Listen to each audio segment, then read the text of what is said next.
I just finished developing this anti-drone gun. It's thermally cloaked, as you can see, completely thermally cloaked. Even the barrel is thermally cloaked until it is fired. We've got the stock handle here, we've got the shoulder mount here, little shoulder mount thing so you can put your shoulder on there. Here we have the magazine, reloadable magazine, thermally cloaked. You will break the cloaking upon reloading this thing. We have the trigger wires to activate it hidden under here, and we have the barrel over here, solid metal, and a secondary barrel here. This one here is just to protect the electric ignition system. I'm just going to break the end here so you can see inside. We have a stainless steel barrel hooked up to a wooden stock. It's a little bit difficult to see down there, but we have some very sneaky thermally cloaked barrels down there. Most of the gun's made from cardboard and wood. The whole frame is wood and the barrels are cardboard. We have the 4 fuses going down into the quad shotgun barrel, which are all ignited simultaneously by the electric switch. Over here we have the trigger system, concealed behind here, so when you want to use it, you just push your fingers in here and bust this open. It might take a little bit of busting. To know where you are, you just push this in. I will reveal in the secondary layer. Under here we have the electric trigger system. So you would have to carry with you the trigger igniter, or just a battery. A 3.7 volt LiPo will do just fine. Hook the 2 terminals up, and boom, your ignition should start within about 2 seconds. There's about a 2-second delay between the igniter fully hitting the nickel chromium wire in the end and the fuse is burning down. There are straws on the fuse after the initial point here. I don't know if you can see that. Not focusing very well, but there's straws, little silver paper straws there that are designed to be ejected, and these little paper straws accelerate the fuse burning as soon as they reach the straw by means of confinement. And we have a little secondary vent here inside in case when this is covered over, for some reason this foil doesn't bust, then all the smoke will vent out into the gaps in between the gun fairly safely, so you don't get an explosion or anything like that. Yeah, let's go test it out. Now, yes.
Alright, so now that we've used it up, I might as well take it apart and go over how it works. It's pretty simple, very simple. I'll just cut all this thermal cloaking off, and also the tape. The thermal cloak on the outside, which is supposed to, well, it's supposed to prevent it from being picked up on thermal cameras easy. This is just an emergency blanket, which is basically a thermal cloak anyway. And we've got it wrapped in tape basically, and a copious amount of tape. All this down here. What we've got here, these are the 2 wires that go in, and I'll just cut it open and show you the insides. The frame is sort of just held together with random garbage that I found. We've got this thing here is just, these are duct tape rolls that I used for the frame. This is just a piece of stainless steel pipe that I found lying around. So let's pull the barrel off. This is the stock that I just made from a piece of driftwood I found lying around. Oh. Now here we have the barrel. This is the guard for the wires. So the idea is it's a turret, so you could hook it up to a mount or something and have it electrically triggered remotely. Oh, let's roll this off. So maybe as a bird scarer, I don't know. Or you could take out drones. You probably want a better projectile if you're going to do that though. Now we just take this off. Got a hinge that's just structural, it doesn't really do anything else. I take this off for a second. Oh, that's really stuck on there. Need to get some scissors again. Take this guy apart. It's literally just made from junk that I had lying around in the bin because I was very bored. There we go. It's coming apart. Duct tape is extremely strong. Whoever invented that, well done to you. I'm just going to try and rip it and hope that it comes off. Oh, I forgot it's pretty well secured.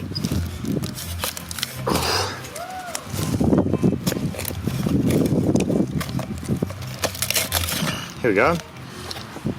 Got the inside.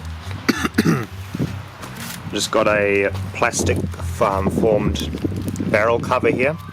So what I've done here is I've just got a regular plastic bottle and heated it up, and it's basically shrink wrapped the barrel here, which is made of cardboard.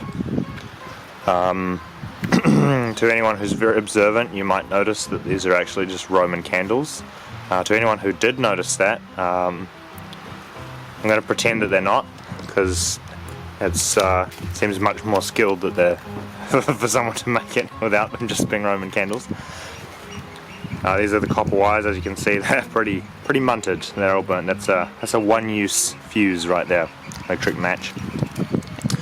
The nichrome wire seems to be completely gone, which you just get out of an old hairdryer. Nickel chromium alloy can take a lot of current and it heats up and makes a lot of heat, enough to light a fuse. The rest is just duct taped cardboard tubes with clay in the end. That's pretty much it. But it was a lot of fun to make, and it filled in my afternoon, so thanks for watching and have a nice day. Goodbye.